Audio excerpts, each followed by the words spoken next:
मित्रों, आज हम एक ऐसे विषय पर आपका ध्यान आकृष्ट करना चाहते हैं जो राजनीति का विषय नहीं है, जो भारत की पहचान, अस्मिता, अस्तित्व और भविष्य की संभावना और स्वरूप से संबंधित है। हर देश के इतिहास में कई महत्वपूर्ण मोड़ आते हैं और कई ऐसी तारीखें आती हैं जो अविस्मरणीय परंतु ऐसे असहनीय आघात दिए हुए होती हैं कि जिन्हें याद रखना इसलिए आवश्यक होता है ताकि भविष्य में उसकी कोई पुनरावृत्ति की संभावना न रहे। आज 6 जनवरी 2026 है। आज से ठीक 1000 साल पहले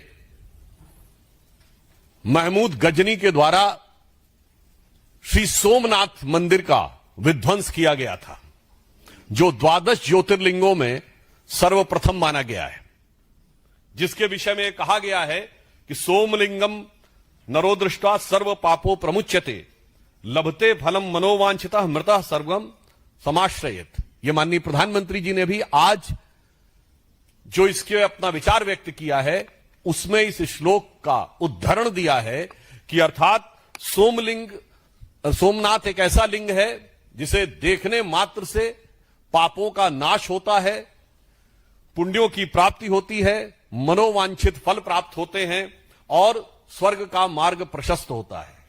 यह सिर्फ एक आस्था का विषय नहीं है। इसका महत्व भारत के लिए क्या था और आज ही इसको याद करने की आवश्यकता क्यों है, इसके लिए मैं ध्यान दिलाना चाहूंगा कि जब सोमनाथ की पुनर्स्थापना हो रही थी तो 11 मई 1951 को भारत के प्रथम राष्ट्रपति डॉक्टर राजेंद्र प्रसाद जी ने कहा था at the inaugural ceremony of Somnath, it is my view that the reconstruction of Somnath temple will be completed on the day when not only the magnificent edifice will arise on the foundation, but the mansion of India's prosperity will be really that prosperity of which ancient temple Somnath was a symbol. अर्थात उन्होंने कहा कि सोमनाथ की पूर्ण प्रतिष्ठा उस दिन नहीं होगी जिस दिन उस दिन नहीं होगी जिस दिन भव्य रूप में वह मूर्ति और मंदिर प्रतिष्ठापित होगा, बल्कि उस दिन पूर्ण मानी जाएगी जिस दिन भारत की समृद्धि का शिखर भी उसी प्रकार उठता हुआ दिखाई पड़ेगा जिस समृद्धि से आकर्षित होकर यह क्रूर बर्बर आतंकी आक्रमण किया गया था। और आज 1000 वर्ष के बाद अगर हम देखें तो 1951 में सरदार पटेल के प्रयास से और जवाहरलाल नेहरू जी के पुरजोर विरोध के बावजूद प्रथम राष्ट्रपति डॉक्टर राजेंद्र प्रसाद जी की उपस्थिति में यह स्वप्न साकार हुआ था। और आज प्रधानमंत्री श्री नरेंद्र मोदी जी के नेतृत्व में जो बात डॉक्टर राजेंद्र प्रसाद जी ने कही थी कि समृद्धि की तरफ जब भारत बढ़ेगा तो यह पूर्ण होता हुआ दिखाई पड़ेगा, तो आज पूर्णता की तरफ बढ़ रहे हैं। जब हम चौथी बड़ी इकोनॉमी है, चौथे बड़े स्टॉक एक्सचेंज हैं, तीसरे बड़े ऑटोमोबाइल मैन्युफैक्चरर हैं, दूसरे बड़े मोबाइल हैंडसेट के मैन्युफैक्चरर हैं और डिजिटल ट्रांजैक्शन में दुनिया के नंबर 1 देश ही नहीं है, वर्ल्ड की सारी मेजर इकोनॉमीज में लगातार 2 साल से फास्टेस्ट ग्रोइंग इकोनॉमी है। अर्थात जो सोमनाथ के संकल्प का विचार था वो आज चरितार्थ होता हुआ नजर आ रहा है। दूसरी बात यह आती है कि इसको आज स्मरण रखने की क्यों आवश्यकता है, क्योंकि इस देश की अस्मिता के साथ एक बहुत घिनौना मजाक किया गया। मैं घिनौना मजाक शब्द इसलिए कहता हूं, हमारी जनरेशन के आप सब लोगों ने पढ़ा होगा, इतिहास में पढ़ाया जाता है कि साहब जो कुछ मोहम्मद गजनी ने किया सोमनाथ पे वो तो केवल पैसा लूटने के लिए किया, उसका कोई धार्मिक भावना से लेना देना नहीं था। और इतना ही नहीं, और इसका स्रोत कहां से आता है, पंडित जवाहरलाल नेहरू की डिस्कवरी ऑफ इंडिया। जो मूल एडिशन 1948 में छपा है उसमें 161 और बाद के एडिशन में 240 के आसपास आ जाता है, तो पेज नंबर वेरी कर सकता है पर आप जाकर चेक कर सकते हैं। वो कहते हैं Mahmud was far more a warrior than a man of faith, like many other conquerors he used to exploit the name of religion for its conquest. India was to him just a place from which he could earn the treasures and material. यानी वो कोई धार्मिक उन्मादी नहीं था, वो तो पैसा कमाने के लिए आया था और उसके लिए भारत में आकर सिर्फ पैसा प्राप्त करना ही उसका उद्देश्य था। और आगे वो लिखते हैं कि वो कला का कितना बड़ा प्रेमी था कि जब वो मथुरा में एंटर करता है तो वो इतना प्रभावित हो जाता है वहां की स्थापत्य कला को देख के। The building interested him was so much impressed by the city of Mathura from Delhi. All about he wrote that there was 1,000 edifice from which the faith has fallen, nor it's likely the city attained the present वो कहते हैं कि वो देखकर इतना अभिभूत हो जाता, कहता लगता ही नहीं इतनी सुंदर मूर्तियां और सुंदर मंदिर और सुंदर भवन मनुष्यों के बनाए हुए हैं, तो जिन्न के बनाए हुए हैं। और कहते देखिए, जवाहरलाल नेहरू जी कहते हैं कि महमूद गजनी कितना कला का प्रेमी था, जबकि उन्होंने जिस बुक से लिया है वो उसके साथ आए हुए खुद के इतिहासकार उतबी ने अपनी किताब तारीख यामनी में लिखा है कि जिस समय उसने मंदिर पे कैप्चर कर लिया और वहां के समस्त पुरोहित और राजा उनके पास गए और उन्होंने कहा कि शिवलिंग को खंडित मत करिए, इसके बदले में हम आपको लाखों स्वर्ण मुद्राएं देंगे। और उनके एडवाइजर्स को लगा कि ये एक अच्छा मौका है, हमें एक पत्थर से क्या लेना देना है, अगर इतना मिलता है तो ये खुद महमूद गजनी के साथ आए हुए इतिहासकार जिससे ये प्रेरणा ले रहे हैं नेहरू जी और उनके बाद उनके गोत्र के समस्त इतिहासकार, वो क्या लिखता है, कहता महमूद ने मना कर दिया। किस लिए मना कर दिया? वो कहता है इसलिए कि मैं चाहता हूं कयामत के दिन मैं एक बुत शिकन के रूप में जाना जाऊं, ना कि बुत परस्तों के साथ सौदागरी करने वाले एक गलीच बुत फरोश के रूप। यानी शुद्ध हिंदी में कह देता हूं, अर्थात मैं चाहता हूं कि कयामत का दिन आए तो मेरी ख्याति हो कि मैंने मूर्ति भंजक के रूप में मेरी ख्याति हो, ना कि मूर्ति पूजकों के साथ सौदागरी व्यापार करने वाले एक नीच इंसान के रूप में। अब बताइए, जितने लेफ्टिस्ट और ये सब समझाते हैं, ये सारी थ्योरी डिमोलिश्ड जो उसी में लिखी हुई है, मगर इतिहास को कैसा डिस्टॉर्ट किया गया। और सुनिए, जो नेहरू जी ने लिखा डिस्कवरी ऑफ इंडिया में, जो कहा गया कि वो बड़ा प्रेमी था, ठीक इसी किताब में, और ये एन नंबर ऑफ रेफरेंसेस में बहुत लिखा गया है, history of India as told by various historians, इसमें है translation of Tarikul Yamini by of the Mahmud chronicles, उसमें भी लिखा है कि जैसे ही वो मथुरा में देखता, पहले तो बड़ा प्रभावित होता, फिर कहता सारे मंदिरों और बिल्डिंगों को नष्ट कर दो। डिस्कवरी ऑफ इंडिया में वो सेंटेंस गायब। और इंटरप्रिटेशन ये कि वो तो बहुत बड़ा कला प्रेमी था। इसलिए आज भारत की अस्मिता के साथ हुए इस आघात और उसके साथ हुए इस घिनौने मजाक को याद रखने की आवश्यकता है। और एक और चीज आपको बताना चाहता हूं, भारत का एक और बहुत बड़ा नुकसान किया गया। वो क्या किया गया? आप सबने फिल्मों में डायलॉग सुना होगा, एक वो पुरानी फिल्म थी 1991 की शायद, जिसमें दिलीप कुमार और राजकुमार दोनों थे, जिसमें उनका हेलीकॉप्टर लैंड कर जाता है, तो कहता लो बंदूक मार लो, तो कहता नहीं हम तुम्हें मारेंगे और जरूर मारेंगे,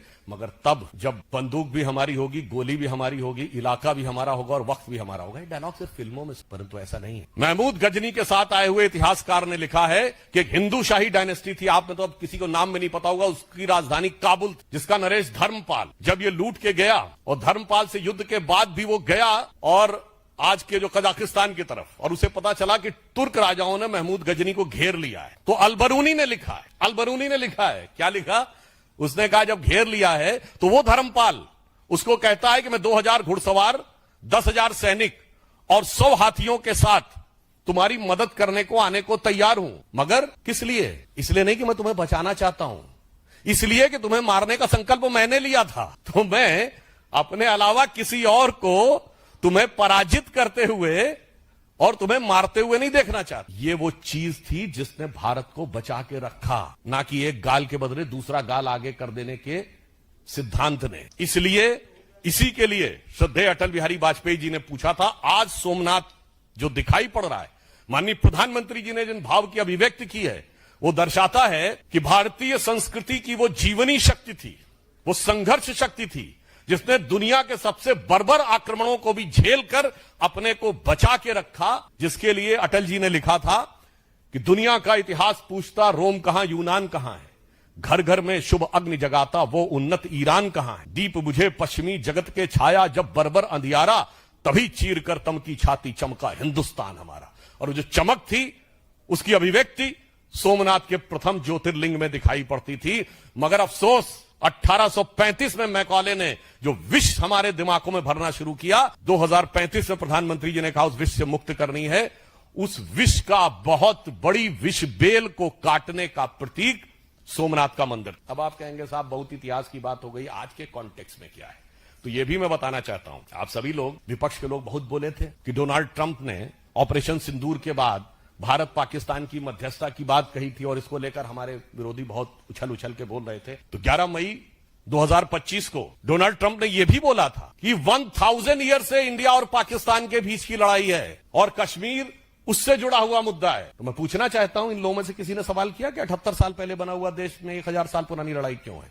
ये वही 1000 साल की लड़ाई है जिसका 1000 साल आपको दिखाई पड़ रहा है। और ये मैं केवल अपने मन से नहीं कह रहा हूं। पूछिए पाकिस्तान की सरफेस टू एयर मिसाइल का नाम क्या है? Ghazni. Air to air missile का नाम बाबर। दूसरी मिसाइल का नाम गौरी। इसलिए जो इस देश में बैठकर मैकाले के मानस पुत्र और मार्क्स के मानस पुत्र, यानी जिनके दिमाग में एम फैक्टर बहुत घुस गया है, the Macaulay factor of 19th century and the Marxist factor of 20th century, और कुछ और भी आप लोग सोच रहे होंगे, तो आपकी बुद्धिमत्ता पे मुझे पूर्ण विश्वास है। तो उसका उत्तर भी एम फैक्टर ही है, यानी मोदी फैक्टर। जो मोदी जी ने आज इस विषय पे अपने विचारों की अभिव्यक्ति की है, राष्ट्र को उसे समझने की आवश्यकता है। और इसलिए मैं कहना चाहूंगा, प्रधानमंत्री जी ने यह बात कही है कि यह अमृतकाल है 22 वर्ष का, और 22 वर्ष बचे हैं उसमें, 25 वर्ष, और ये वो आधार बनाएगा जो 1000 साल तक भारत का मार्ग प्रशस्त करेगा। मगर उसके साथ साथ उन षड्यंत्रों, धूर्तताओं और कष्टों को भी याद रखने की जरूरत है जो हजारों साल से भारत पे हुए। जो लोग ये कहते हैं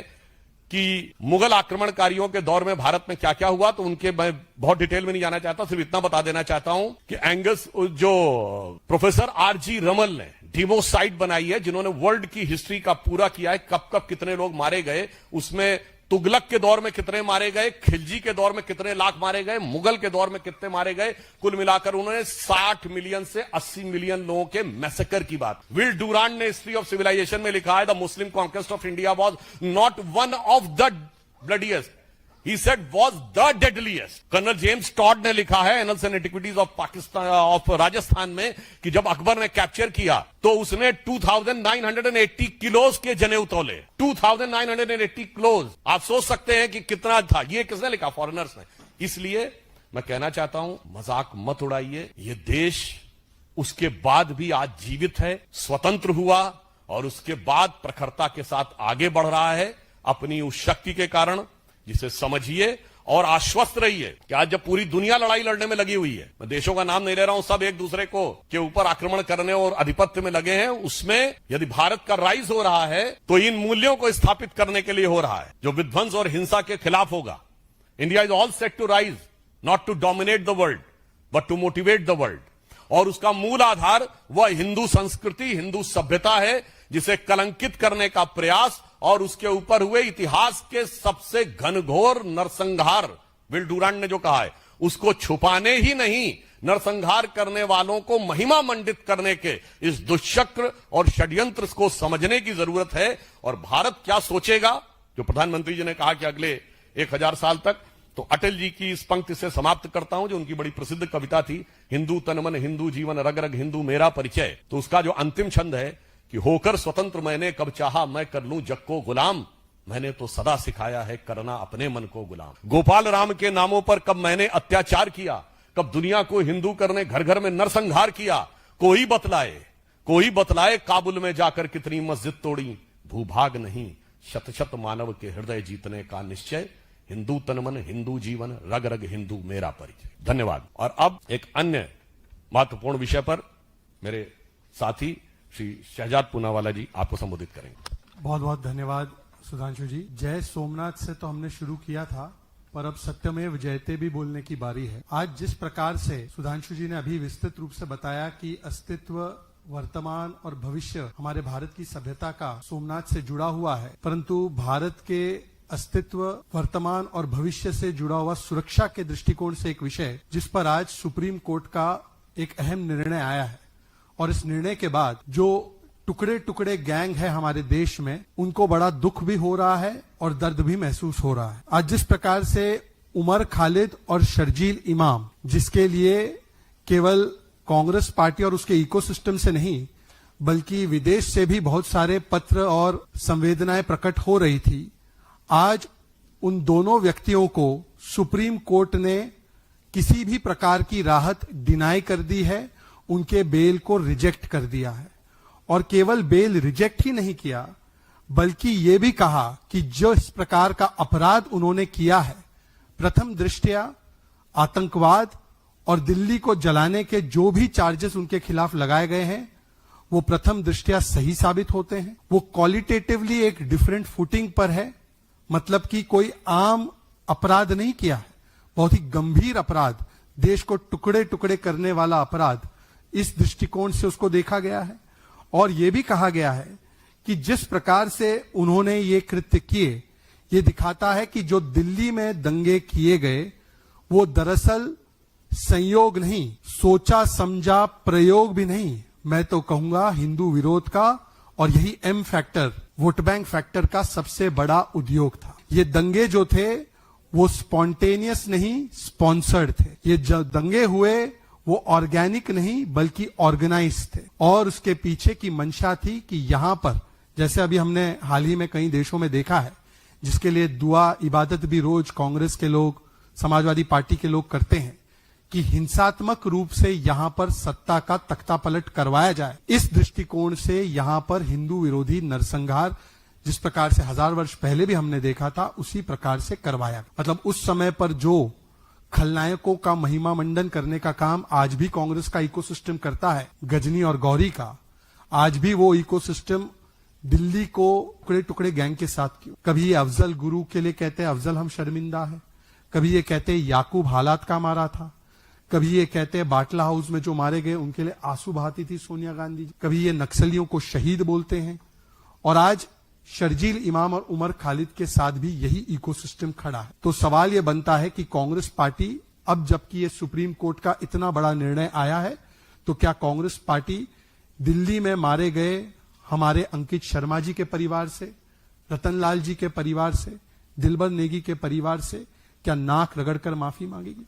और केवल कांग्रेस ही नहीं, समाजवादी पार्टी, तृणमूल कांग्रेस, आम आदमी पार्टी, ताहिर हुसैन जिसके घर से पेट्रोल बम और क्या क्या नहीं बरामद हुआ, वो ताहिर हुसैन तो आम आदमी पार्टी का नेता था, केजरीवाल जी का सबसे करीबी, और बकायदा संजय सिंह जी ने प्रेस वार्ता करके कहा था कि ताहिर हुसैन को इसलिए फंसाया जा रहा है क्योंकि वो मुसलमान। अब आम आदमी पार्टी से भी सवाल है कि क्या ऐसे दंगाई, आतंकी, जिहादी मानसिकता वाले तत्वों को क्या एम फैक्टर के चलते ही संरक्षण दिया जा रहा था? तो आज इस विषय पर भी जो हम लोगों ने बात रखी है, इसके अतिरिक्त और कोई भी सवाल हो आपके बीच में तो आप रविका। मुझे समझ में नहीं आता, अगर यादव है तो भगवान कृष्ण के 2 वंशज हैं। इसे कहते हैं मैकाले की मैरिजुआना। यदि किसी व्यक्ति को मैरिजुआना दिमाग में आ जाए ना, M factor, again I am saying the marijuana of Macaulay and Marx has been so embedded in his mind कि वो अपना मूल ही भूल गए कि भगवान विष्णु के दशावतारों में से एक योग योगेश्वर भगवान कृष्ण के वंशज। और ऐसा नहीं है, ये उनकी पार्टी का प्रॉब्लम है।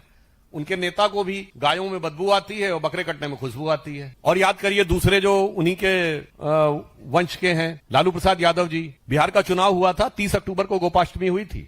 गाय का जो महत्व है भारत की संस्कृति में, गोपालक समाज सबसे बड़ा, अगर गाय से सर्वाधिक भावनात्मक संबंध है तो यादव समाज का है, गोपालक समाज।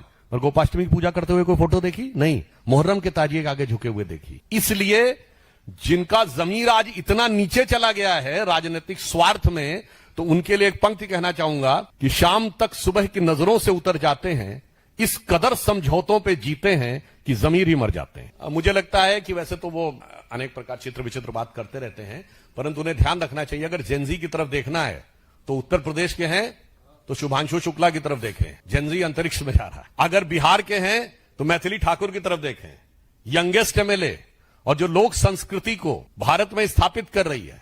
और देखना है तो आईआईटी चेन्नई के उन बच्चों की तरफ देखें जिनका प्रधानमंत्री जी ने उल्लेख किया था अपने मन की बात कार्यक्रम में, कि जिन्होंने सैटेलाइट लिंक बनाने का काम किया।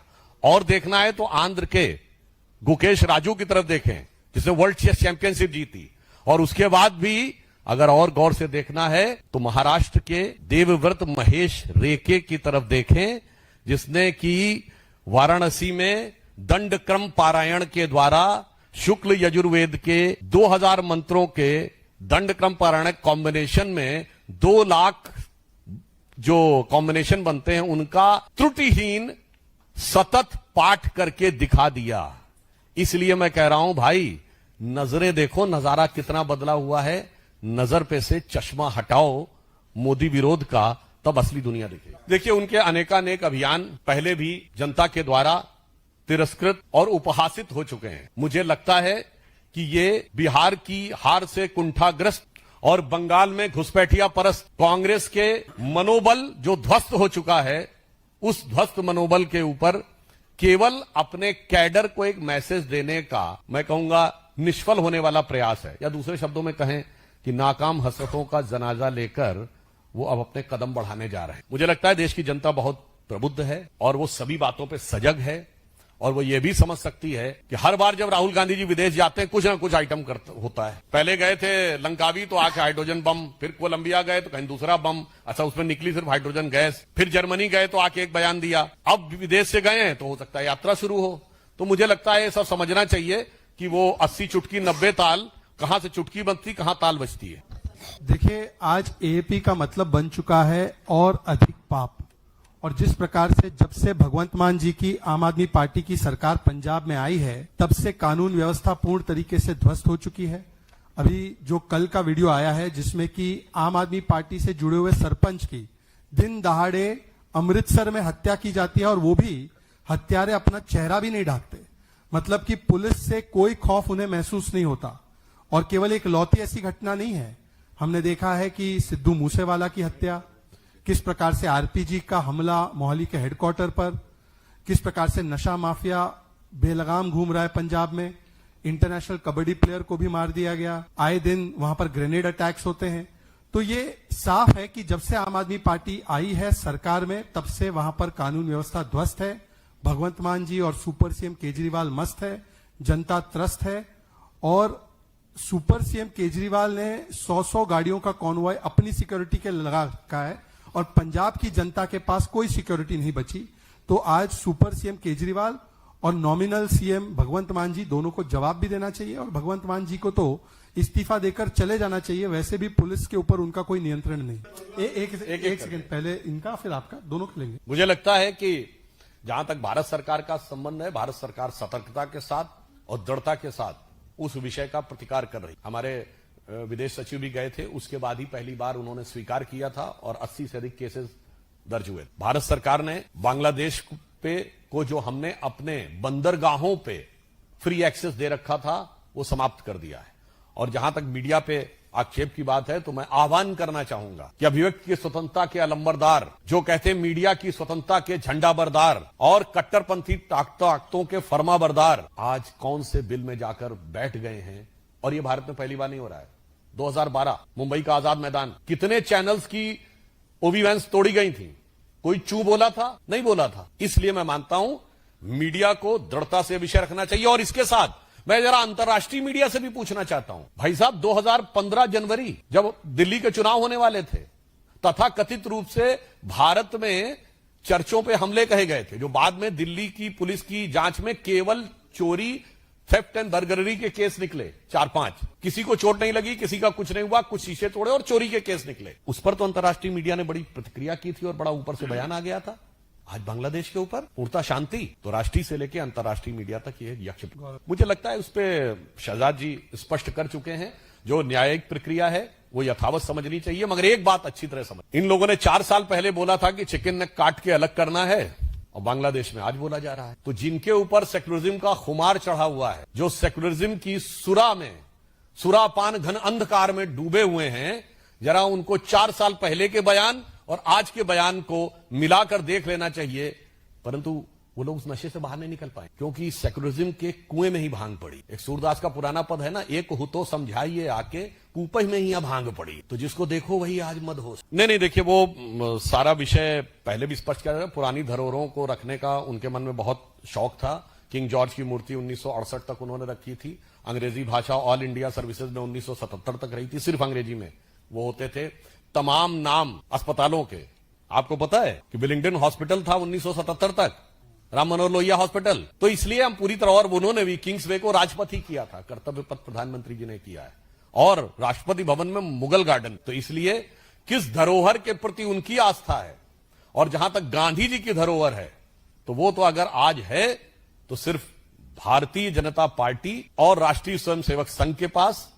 चाहे हिंद स्वराज देख लीजिए, ग्राम स्वराज देख लीजिए, मोदी जी के नेतृत्व में खादी का बदलाव देख लीजिए, राम राज्य देख लीजिए, और भारतीय संस्कृति पर आस्था देख लीजिए। बहुत बहुत धन्यवाद सुधांशु जी। एक ही शिकायत है, आपने न्यू ईयर वो पिछले वर्ष दे चुके हैं। और आप आगे देखिए, मकर संक्रांति आने वाली है, उत्तरायण का सूर्य होगा, राष्ट्र का सूर्य भी उत्तरायण की तरफ जा रहा है। और एक और बात याद रखिएगा, ये मकर संक्रांति आती है तो क्यों आती है? अगर अर्थ अपनी एक्सेस पे सिंगल स्ट्रेट होगी तो ऐसे घूमेगी तो नॉर्थ टू सदर्न नहीं होगा, because of the 23 degree tilt, half of the time northern hemisphere, half of the time southern hemisphere, और ये हर 6 महीने के बाद चेंज होता है। तो अर्थ की जो एक्सियल टिल्ट है उसी की वजह से मौसम चेंज होता है और इस पे जीवन रहता है। अन्यथा सेंटर में इतनी जो इक्वेटर के आसपास हाई टेम्परेचर होता है और ऊपर वाले बर्फीले रेगिस्तान होते हैं, ना मौसम बदलता ना जीवन होता। मगर ये याद रखिएगा, पितामह भीष्म ने इंतजार किया था उत्तरायण सूर्य का, यानी हमें महाभारत काल से एक्सियल टिल्ट और उससे होने वाले चेंज के बारे में पता था। और ये सब लोग जो एडविन हबल ने 1920 में एक्सपेंडिंग यूनिवर्स की थ्योरी दी, वो ज्ञानदेव पाणे बनकर हमको समझाते हैं।